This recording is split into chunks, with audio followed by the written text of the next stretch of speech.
Yun guys, good morning. For today's video, yan, ipaparanas at ipapakita ko sa inyo kung paano ba inire-release ang mga kumukuha ng installment dito. Tamang-tama ngayon guys, meron tayong i-release. Kukunin ko ngayon. Ito guys, oh. I-release natin ang unit na Honda Click 125 Special Edition. Ito guys, dalawa to. So, di ba nakapili ang customer, tayo na lang ang mamimili. Mini, mo. Ito guys, ito na yon. Okay, kunin ko lang guys at kain natin papunta doon sa loob. Yan, nagta-travel pa lang kasi yung client guys. Nagta-travel pa lang yung client papunta dito sa store natin. So tayo na yung nagdesisyon kung ano ang ating i-release sa kanya. Yan, papakita ko sa inyo yung step by step procedure kung paano ba nagre-release at kung paano ba nire-release ang mga motor na kinukuha ninyong hulugan. Hulugan to guys ha. Okay, bago natin tirahin to, bago natin banatan at kanain, syempre intro muna tayo.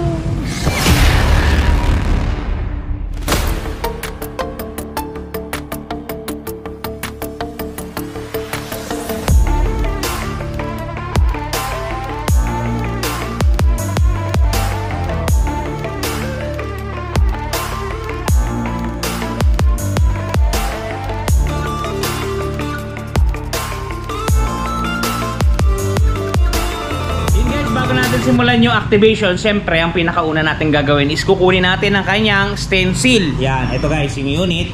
Ito ang kailangan natin. Syempre, itong stencil form para sa registration to guys. Yan. Tapos kailangan natin ng carbon at saka ng tape. Yan. Ganito siya guys, stencil. Papakita ko sa inyo. Yan.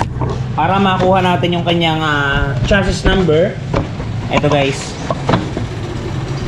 Kukunin natin tong carbon syempre at ibabahid natin. Ibabahid natin, ito yung kanyang chassis number kung napapansin niyo. Papahidan natin yan ng carbon loading. Once na mapahidan niyo yan, kuha kayo ng kokonting tape, yung sakto lang. Yan, tapos inyong ididikit. Ididikit niyo doon sa kinaskas niyo ng carbon. Yan.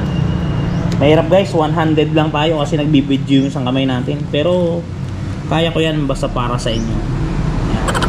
Yan guys, ito yung kanyang chassis number. Yan, mapapansin nyo, didikit ko dito sa stencil 4. Yan guys, yung ating chassis number. Yung ating engine naman guys, engine number nandito sa may bandang ilalim. Yan, ito guys, yan. Kukuskusin nyo lang ulit yan ng carbon. Yan, makikita nyo mag-google yan. Yan, magkukulay blue. Tapos kuha ulit kayo ng kapirasong tape, saktong-sakto lang. Yo, tapos inyong didikitan ulit ng tape. Ganun lang, vice versa lang yung nagawa. Yan. Once na makuha nyo yan, didikit nyo lang ng todo. Hilahin nyo na. Ayun guys. Ayun na oh. Kita nyo? O, diba? Goods sa goods. Ayan guys, yung kanyang number. Engine number. Engine chassis. Okay guys. Proceed tayo sa activation. Okay guys, activate na natin siya. Ang kakailanganin natin, ito guys. Yan, syempre kailangan natin ng feather dust. Tapos, itong Phillips screw, tsaka size 14 na open tension lang yung mga kailanganin natin para ma-activate natin ang unit. Pero bago ang lahat, syempre, tirahin muna natin ang pagpagan muna natin siya dun sa mga medyo ali-alikabok para pagbigay natin sa client, napakalinis at talaga namang buhay na buhay. Yan guys, yung mga alikabok lang naman, papagpagin mo lang. Malinis naman to at ito ay brand new. Sadyang nalikabukan lang sa display. Yan. Pagpag lang para pag kinuha ng client maganda, bagong bago talaga, malinis pa. Yun guys, bali goods na siya, malinis na. So activate na natin yung kanyang battery. Start na natin activation. Ito ang kailangan natin, positive screw. Yan, hilahin lang natin to para makuha siya. Yan, may extra fuse yan guys mamaya dito sa takip na to. Yan, sungkit-sungkitin nyo lang para mabuksan. Silahin nyo lang to. Yan. Ito guys, yung extra fuse. Yan. Baka maputukan kayo ng fuse. Meron tayong extra fuse dito sa takip nya. Okay? Ito na guys, ang kanyang battery. Kunin muna natin yung bolts and nuts ng baterya. May kasama yan guys. Maganda yan. Goods yan. Pagka bibili kayo ng ganito sa Shopee, medyo mahal. Parang nasa 150 pesos to. Ewan kung bakit mahal to. Pero maliliit na tornilyo lang naman, di ba? Yan. Ilagay nyo na dito sa loob pa higa. Yan. Parehas yan pahiga. Tapos bago nyo ilapag, siyempre takpan nyo yung butas at baka malaglag dun sa singit-singit. Problema yan. Gaganyan nyo lang siya. Didiin nyo lang. Pag dumiin na siya, kunin nyo yung negative. Ito yung negative, yung may kulay green. Tapos itutok nyo lang siya dito. Yan, i-screw nyo na. Madali lang i-screw yan. Medyo idiin nyo lang para pumasok siya agad. Yan. Diba? Basic lang. Tapos sumunod siyempre yung positive para makompleto yung ating terminals. Yan. Idiin nyo lang din para goods sa goods. Yan. Yan. Pagka nalagay nyo na, secure nyo na mahigpit yung mga bolts ha. Try nyo muna, isusi nyo kung gagana siya. Yan. Gumana naman siya. Umilaw eh. Busina. Yan, di ba? Goods sa goods. Okay, takpan natin guys para makita ninyo kung paano ba siya takpan. Sa pagtatakip, yan. Hilahin nyo itong kulay pula na to, baka maipit kasi. Yan. Tapos isubo nyo siya ng paganon. Yan. Tapos guys, bago nyo siya pakadiinan, ilapat nyo muna to. I-shoot nyo muna to dito. Yan, para hindi maipit. Yan, meron siyang lagayan talaga dyan. Tapos para mailagay nyo yan, syempre, huwag kayong mahihiya o maaawa. Pag hindi nyo pinektosan to, hindi to lalapat na maganda. Pektosan nyo, gantong pektos. O, diba? Pektos yun guys. Swak na swak yan. Talaga namang walang pagkalihis yan. Yan. Shoutout nga pala dyan kay Sir Bebot Mahilom. Yan, taga Baguio City yan. Talagang laging nanonood sa atin yan. Mahilom family. Kay Sir Cian Mark Hernandez, kay Sir Mark Montible at Robin Mendoza. Talaga namang mga goods sa goods yan. Yan. Ganyan guys yung ating paglalagay ng baterya. All in all, goods na yan. So matatalang kulang na lang natin dyan is yung gasolina niya, yung gasolina at saka yung side mirror. Yung side mirror dito nyo rin matatagpuan guys. Ito. Yan. Papakita ko sa inyo. Ito guys yung side mirror natin. Iayos lang natin yung camera. Yan. May kasama yan guys sa tools. Ang tools sa kasama niyan, huwag na kayong magtampo. Dalawa lang. Isang pangtanggal ng spark plug at isang screw, vice versa to guys, positive at saka negative. Yan lang ang kasamang tools ng Honda Click natin. Meron siyang yan lang, as in yan lang. Tapos ito, warranty, guidebook, owner's manual, all in na to. Yung owner's manual at saka warranty book ay pinag-isa na, nandito na lahat yan. Yan, kasama to. Sumunod, ito, last but not the least, side mirror. Yan guys, parang korting dahon syempre siya, ganun pa rin gaya ng dati. Hi! Yan. Mapapansin ninyo, yan. Goods sa goods. Talaga namang kitang-kita ang mga nasa likodan. Yan, shoutout nga pala kay Sir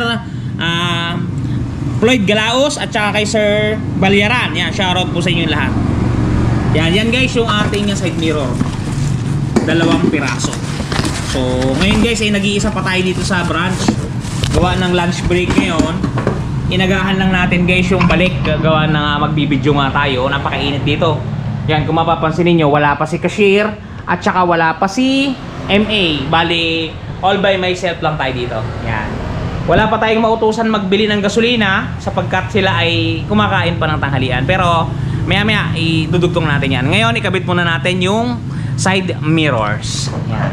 Sa pagkakabit ng side mirrors guys, itong kailangan nyo. 14 na open wrench. Yan. Okay. Ipopwesto lang natin na maganda yung ating camera para buhay na buhay ang ating video. Yan guys. Yan o. Yan. Kabit natin ang side mirror. Hi. Kaya against the light tayo guys. Hindi tayo makikita ng mapoging angulo dyan. Hahanap tayo ng mapoging angulo. Yun o. Yan. So guys, hi. Side mirror. Mainit. May meron tayong panyong dala. Yan. Merong extension to ah.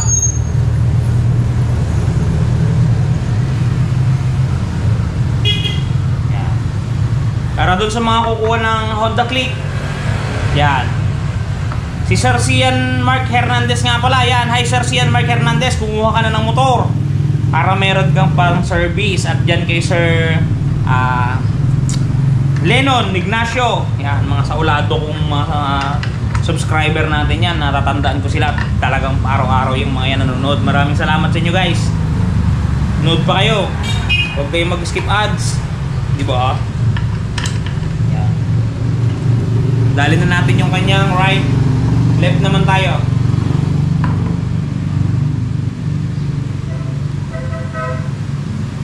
Yan. Dali na rin yung left. Higpitan lang natin. Yan. Yan guys. Ganyan lang mag-activate. O, diba? Goods na. Kompletong-kompleto na yung ating unit. Naayos ko lang itong aking tripod guys. Para wala na tayong cut-cut. Yan guys. Naka-activate na yan. Mapapansin ninyo. Yan. Odometer natin 0. Yung mapansin nyo. All in 0. High beam, low beam. Busina. Turning lights. Dapat yan eh. Check nyo yan lahat. Para pagka mamaya na pinidi-ay natin siya, may papakita natin sa customer na talagang all working. Kasi once na lumabas yan dito sa branch natin, kung mari may hindi gumagana dyan, hindi na po pwede. Talagang yari na yun. Sira na yun. Pero yan o, makakapapansin nyo. Goods to goods. Okay guys, lagyan natin siya ng gasolina para ating mapaandar at syempre ma-test ride. Okay guys, ilalagyan na natin ng gasolina itong kakailanganin natin. Syempre imbudo para walang tapon. At syempre gasolina, 1 liter gasoline guys, spray yan. Yan, ilalagay na natin ngayon dito sa unit ng ating client. You know. Yan. Syempre imbudo muna para walang tapon. Shoutout sa lahat ng mga Kasiron TV dyan. Maraming salamat sa inyong patuloy na panunood. Talaga naman, buhay na buhay. Then guys, sali na natin. Baka kami mag-bash dyan, bakit pula ang ginamit ng gasolina? Wala kasing green dito sa probinsya guys. Puro pula. Kaya kaysa crudo ang ilagay ko, gasolina na lang na kulay pula. Oo, diba? Yan guys, activate natin. Ipanda rin na natin siya. Yan. Mapapansin niyo, ito na. Isisit, pansit na. Yun. Start na natin guys. Yun, hindi pa siya. Yun. Ayaw. Yun guys. Maandar na yung ating unit. Yan. Ito guys. Maandar na yan. Yan. Paparnig ko sa inyo yung kanyang engine sound. Ito guys. Yun o. Guys, yung sound niya napakatahimik at talaga namang napakaganda ng makina ng Honda Click, kaya talagang namamayagpag sa bentahan. Yan guys, paandar na to. Yan, you know, talaga namang buhay na buhay guys. Okay guys, i-ano natin siya, i-drive natin siya, i-try natin kung may mga maiingay ba, kung may mga malalambot bang gulong para maayos na natin habang wala pa yung client. Yun guys, ito, sakyan natin. Hindi na ako guys mag-helmet para doon sa mga bashers natin dyan. Hindi na tayo mag-helmet at dito lang naman tayo sa gilid para matesting lang natin ang unit. Guys, try natin siya. Okay, baba tayo. Yun o, ito guys yung branch natin o. Diba? Pakainit ngayon dito guys. Yan. Yan yung kanyang odometer 0. Yan, drive na natin guys. Guys, goods na goods talaga Click. Yan ang kung makapansin ninyo. Dito lang tayo guys sa gilid. Kasi dito walang huli. Yan o. Drive tayo guys. Yan. Goods na goods guys yung ating galawan ng ating Honda Click. Yan, nasa 15 tayo. 15 ang ating speedometer. Yan. Goods na goods guys. Although all in all, talagang wala akong masabi kay Honda Click. Talaga namang nasa kanya na lahat. Yan. Kaya doon sa mga kukuha na to at nagpaplanong kumuha, yun guys, kumuha na kayo at talaga namang goods to goods talaga ang unit na to. Yan. Guys, balik na tayo sa ating branch. Ganda guys ang Click.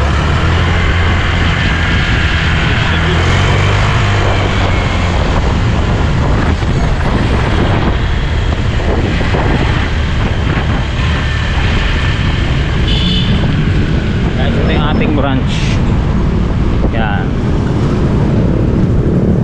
Pasok na tayo. Yun. Ito na yung branch guys. Yan. Okay, pasok na tayo sa loob.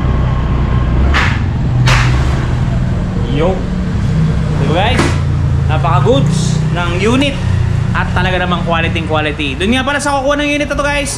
Ito yung ating presyo. Yung presyo nga pala ng ating Honda Click, yung minimum lang ang may bibigay ko ngayon kasi hindi talaga tayo siya doon nakapokus ngayon. Ang kanyang suggested retail price is 83,900 pesos. Ang down payment natin is 4,195 lamang, 5%. Pagka nag-down kayo ng minimum, ang magiging monthly po ninyo sa loob ng isang taon ay 9,273. Pero yan po ay may rebates pa na 500 piso. Meaning to say, yung sinabi ko pong amount na 9,273 less 500 pa po yun, magiging 8,773 na lamang po. Pagka naman po 2 taon, 5,750 less 600 po na rebates, kaya yan po ay magiging 5,150 na lamang po. At pagka 3 taon po, 4,665. Pagka-updated po kayo, syempre less po ng 700 piso, ang magiging monthly na lang po ninyo is 3,965. Yan po guys yung kwentada ng minimum down payment ng ating Honda Click. Doon naman po sa nagtatanong ng mga requirements, ang requirements po dito ay isang valid ID lang at proof of income. Yan lang po, 1 day process lang. Talaga namang napakadali guys pag dito kayo kumuha sa Premium Bikes, kasi ang talagang hinahanap natin ay syempre kliyente. Hindi na natin pahihirapan yan, bagkos tutulungan pa natin. Okay guys, sana nakatulong sa inyo ang video natin ngayon. Yun nga pala guys, sa mga namong problema ng kanilang mga gasgas, yan, gaya na to, Honda Click. Kung nga rin, nagasgasan ng pairings. Ito guys, yung produkto na makakatulong sa inyong lahat na nanonood. Ito guys, pa-flash natin sa screen. Pagka gumamit kayo ng touch paint ni Washbody, ganito ang mga magiging resulta. Kung mapapansin niyo dun sa before at saka sa after natin, talagang mistulang nawawala yung mga scratch mark. Kung mapapansin niyo, yan, ito pa. Yan, kung mapapansin niyo, talagang mistulang nabura yung mga damage at scratches niya. Ganito nga pala guys mag-apply ng produkto ni Washbody. How to apply Washbody Paint Touch-Up. Clean surface before application using Washbody Surface Cleaner. Wipe off cleaner. Check the scratches. Shake the bottle for at least 10 seconds. Open the cap. You will see the needle type, the pen type, and the brush type applicators. Start the application using whichever type of applicator you will need. Voila! Scratch gone! Oh, di ba guys, napakabongga sa pagkaka-packaging pa lang, talagang sulit na. Guys, yung kanilang Shopee shop ay nakalink dito sa description natin sa ibaba. Check nyo na lang. Kung gusto nyo bumili o gusto nyo mag-avail, click nyo lang yung link, magdidiretso na kayo sa kanilang Shopee shop. Okay guys, hanggang dito lang muna. Sana nag-enjoy kayo guys. At sana ay nakatulong sa inyo kung paano ba nire-release ang mga motor. Nga pala, pag nag-release kayo ng motor, maximum of 15 minutes, makukuha na ninyo. Hindi natin papatagalin at hindi natin i-delay. Basta approve, i-release agad ni Premium Bikes at ni Seron TV. Talaga namang, buhay na buhay. Okay guys, hanggang dito lang. Ingat kayo palagi at palagi kayong magpapakasaya. Bye-bye! Shoes!